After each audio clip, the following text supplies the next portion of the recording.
నా కాలుకి సర్జరీ జరిగింది 2011 డిసెంబర్ 26వ తేదీన నాకు ఒక యాక్సిడెంట్. మన యనమల ఉండవల్లి ప్రార్థన మందిరం ఉంది కదా, మందిరం ముందే ర్యాంపు దిగి బైక్ మీద అట్లా వస్తున్నా. ఇది ఇక్కడే ఈ మందిరం ప్రారంభోత్సవ కార్యక్రమాలకి పనులు చేపిస్తుంటే కింద మందిరం, అప్పుడు స్టేజీ పనులు చేస్తూ ఉంటే ఇక్కడి నుంచి ఫోన్ చేస్తూ ఉన్నారు, అన్నా నువ్వు వచ్చి ఒకసారి చూస్తే ఫిట్ అయిపోద్ది, మీరు ఒకసారి చూస్తే మేము ఫిట్ చేసేస్తామని. ఏది కింద స్టేజీ పనులు. నేను ఆ ఉదయాన్నే అన్న దగ్గరికి వెళ్ళి అన్నతో మాట్లాడి వచ్చేసరికి 3-4 అయ్యింది. బాగా అలసటగా ఉంటే ఒక అర్ధగంట పడుకుని లేచి వెళ్ళిపోదాం అనుకున్నా. అక్కడ ఫోన్ చేస్తూ ఉంటే లేచి ఆ నిద్ర మొఖం మీదనే బైక్ తీసుకుని అట్లా ర్యాంపు దిగా.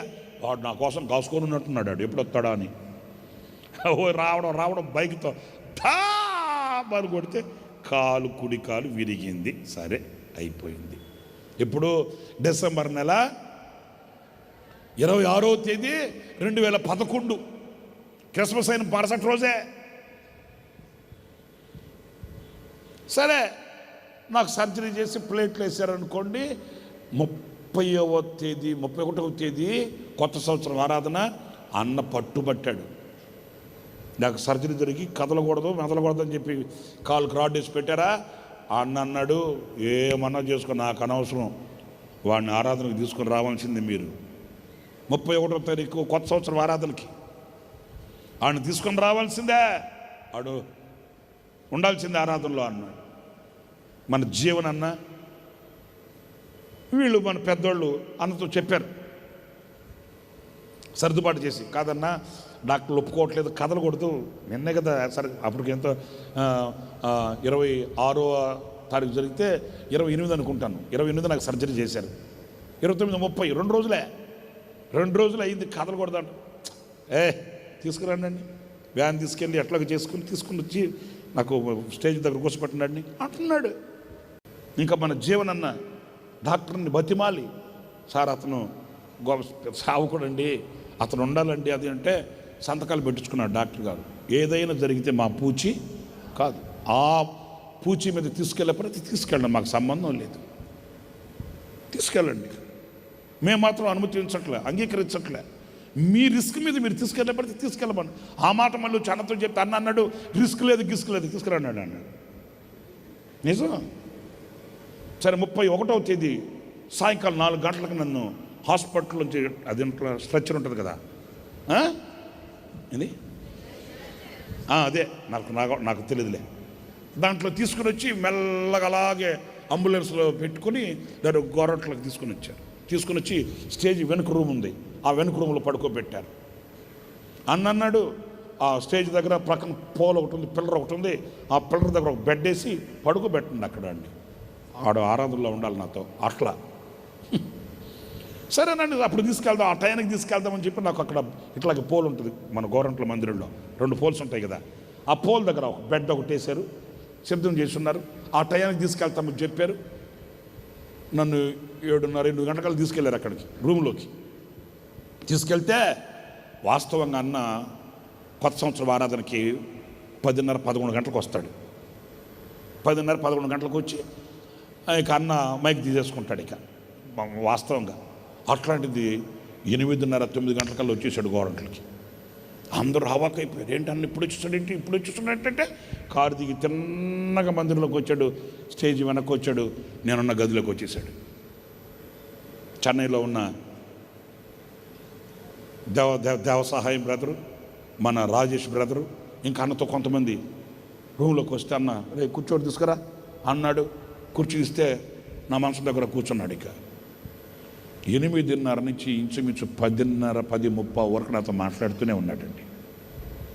ఏం మాటలు, రే యుద్ధంలో ఉన్నవాడికి దెబ్బలు తగులుతాయిరా. ఇంక వెళ్ళిపోయాడు, 77 సంవత్సరానికి వెళ్ళిపోయాడు. అప్పట్లో సేవ ఎట్లా స్టార్ట్ చేశాడు, ఎన్ని పోరాటాలు వచ్చాయి, ఎన్ని నిందలు వచ్చాయి. గుడారాల పండుగని స్టార్ట్ చేయగానే కలిగిన ఆ మొదటి గుడారాల పండుగలో కలిగిన ఆటంకాలు ఎలాంటివి ఎన్ని చెప్పాడా,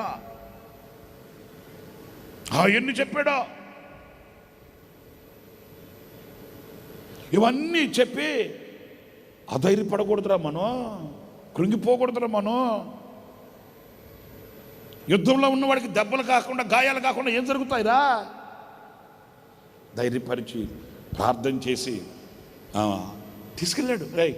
తీసుకురండి అంటే అలాగే మాంసం అట్లాగే బయటకు తీసుకొని వచ్చి నన్ను బెడ్షీట్లో పట్టుకొని తీసుకొచ్చి ఆ పోల్ దగ్గర పడుకోబెడితే, ఆ సంవత్సరం కొత్త పాటమే బుద్ధు అనంత కూర్చొని ఉన్నాం కదా మేము. అడుగు ఆ కార్డ్లెస్ మైక్ ఒకటి ఉంది కదా, ఆ కార్డ్లెస్ మైక్ ఒకటి అడిగి అట్లా అంటే పడుకునే పాడే నేను. ఎంత భాగ్యమో, పడుకునే పాడరా అట్లా అంటే ఇంకా అన్న ఒక మైక్ తీసుకున్నాడు, నేను అన్న కలిసి పాడేమ రోజు ఆ కొత్త సంవత్సరం పాటని. ఇప్పుడు ఈ సందర్భాన్ని మీకు ఎందుకు చెప్తున్నాను అని అంటే, విశ్వాసాన్ని కాపాడుకోవడం అంటే ఎక్కడా? అన్ని సమృద్ధిగా ఉన్నప్పుడు, అంత బాగా జరుగుతున్నప్పుడు, ఘనతలు, మెప్పులు, మహిమలు మనం నెత్తి మీద పెట్టుకున్నప్పుడు ఎవడైనా విశ్వాసాన్ని కాపాడుకుంటారు. అన్ని బాగున్నప్పుడు ఈ విశ్వాసానికి ఏంటి డ్యామేజీ? మరి పౌలు అలాగే చెప్పలా? అనేక శోధనలు, ఇబ్బందులు, కన్నీళ్లు, కష్టాలు, నిందలు, అవమానాలు, ఎన్నో ఉపద్రవాల మీద విరుచుకుపడ్డాయి. వాటన్నింటిలో నా విశ్వాసాన్ని కాపాడుకుంటూ ఈ పరుగుని ఎక్కడ నేను ఆపలేదు. అందుకే వినండి, అందుకే నాకు ఈ బహుమానం. ఏ బహుమానం? నా కొరకు ఒక నీతి కిరీటం దాచబడి ఉంది. ఇది ఆయనకి సౌందర్యం. Praise the Lord. మనమేమో ఇప్పుడు మాట కూడా అన్న అవసరం లే, కళ్ళతో ఇటు చూసామండి చాలు. మరుసటి ఆదివారం డుమ్మ. ఏమంటే చర్చికి రాలేదు నిన్న ఆదివారం? రాము. ఏంటి పాస్టర్ గారు ఇటు చూసాడేంటి? అమ్మ సూపులకి ఆగిపోయేటట్టున్నారు కదండి నాయన. మరి సూపులకి ఆగిపోతే నీకు బహుమానం ఎట్లా వస్తుంది? కిరీటం ఎట్లా వస్తుంది? నీకు సౌందర్యం ఎలా కలుగుతుంది? ఎలా కలుగుతుంది సౌందర్యం?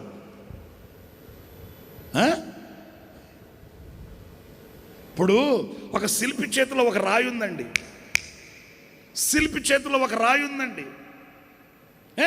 దాన్ని పెటా పెటా పెటా పెటా పెటా ఎన్ని తన్నులు తన్నాడో. తన్ని ఆ పక్కన ఉన్న రాళ్ళని పులుసు అడిగింది అనుకుంటున్నది పక్కనున్న రాళ్ళన్నీ. ఈ శిల్పి రాతిని కోటి చెక్క ముక్క చంపలు పెచ్చులుగా లేపడేశాడు. పక్కనున్న రాళ్ళన్నీ అన్నాయి. ఆఖరికి ఏం చేశాడు? తన్ని ఒక్కసారి మొత్తం చూసుకొని తీసుకెళ్ళి గుమ్మంపై పెట్టాడు ఆ రాతిని. మీకు అర్థమైందా? గుమ్మం పైన పెట్టాడు ఆ రాతిని, కరెక్ట్గా సెట్ చేసి వచ్చే వాళ్ళకి ఘనంగా. ఇప్పుడు ఆ గుమ్మం పైన ఉన్న రాయికి ఎంత సౌందర్యమో! ఎందుకని అది ఉలి దెబ్బలు అన్న పక్కన ఉన్న రాళ్ళు వీటిలన్నిటిని తీసుకుని బాత్రూమ్ కట్టాడు. ఎందుకంటే ఇవి ఇట్లాంటి దెబ్బలకి నోచుకోవు. మరి అదే కదా పౌలు చెప్పింది, నా విశ్వాసాన్ని కాపాడుకున్నాను బాబా. ఈ పరుగు పందెంలో ఎక్కడ అలసి సొలసి సొక్కి సొమ్మసిల్లిపోయి ఆగిపోయిన వాడిని కాదు బాబా. అందుకే నా దేవుడు నేను పడిన శ్రమకు తగిన ఆ ప్రతిఫలం, ఈ బహుమానం, ఈ కిరీటం, ఇదే నాకు సౌందర్యం. హల్లెలూయా. నేను ఒక్క మాట మిమ్మల్ని అడిగి ఇంకొక మాట కూడా చెప్పేస్తాను, టైం అయిపోతుంది. నీ ఎదుట నిలిచిన శ్రమల్లో నువ్వు ఎలా ఉన్నావు? నీ ఎదుట నిలిచిన ఆటంకాల్లో నువ్వు ఎలాగ బ్రతుకుతున్నావు? నీ ఎదుట నిలిచిన పలు విధములైన శోధనలలో బలాన్ని తెచ్చుకొని బహుమానం కొరకు సాగి వెళుతున్నావా? లోకాన్ని చూసి ఆగిపోతున్నావా? మీరు ప్రశ్న వేసుకోండి. నీ కాదనట్లే, శ్రమలే మనకు వచ్చేది, శోధనలే మనకు వచ్చేది, నిందలే అవమానాలే మనకు వచ్చేది. నేను కాదనట్లే. ఆ స్థితిలో విశ్వాసాన్ని చేతబట్టుకుని గమ్యాన్ని, గురినే చూస్తున్నావా లేక అటు ఇటు చూస్తున్నావా? పోరు గాలి పోరు నన్ను కృంగదీసెనే, చెప్పలేని మూగ వేదన గుండె నిండెనే.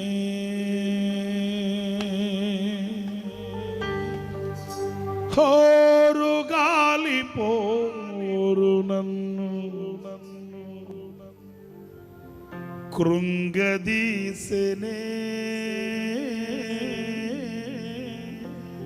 చెప్పలేని మూగ వేదన గుండె నిండెనే.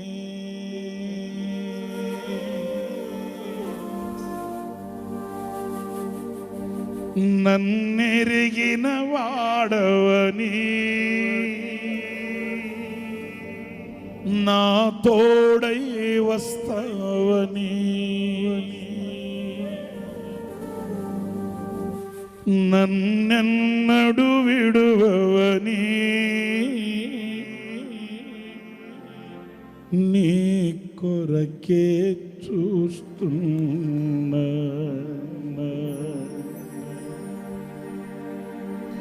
నన్నెరిగిన వాడవని, నా తోడై వస్తావని, నన్నెన్నడు విడువని, నీ కొరకే చూస్తున్నా. సంధ్య వేళ చిన్ని నావ ఒంటరాయెను, చేరదీసే తోడు లేక సొమ్మసిల్లెను. నిన్ను చూడ మనసాయే,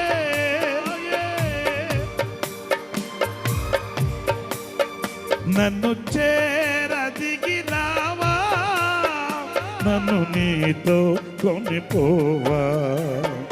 నిన్ను చూడ మనసాయే, విధి నాతో రాదాయే, నన్ను చేరదిగినావా, నన్ను నీతో కొనిపోవా. యేసయ్యా యేసయ్యా యేసయ్యా యేసయ్యా యేసయ్యా యేసయ్యా యేసయ్యా యేసయ్యా. సంధ్య వేళ చిన్ని నావ ఒంటరాయెను, చేరదీసే తోడు లేక సొమ్మసిల్లెను.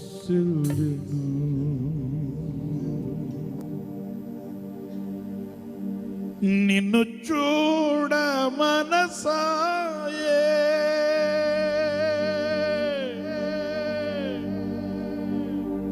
విధి నాతో రాదాయే, నిన్ను నన్ను చేరదిగి రావా, నన్ను నీతో కొని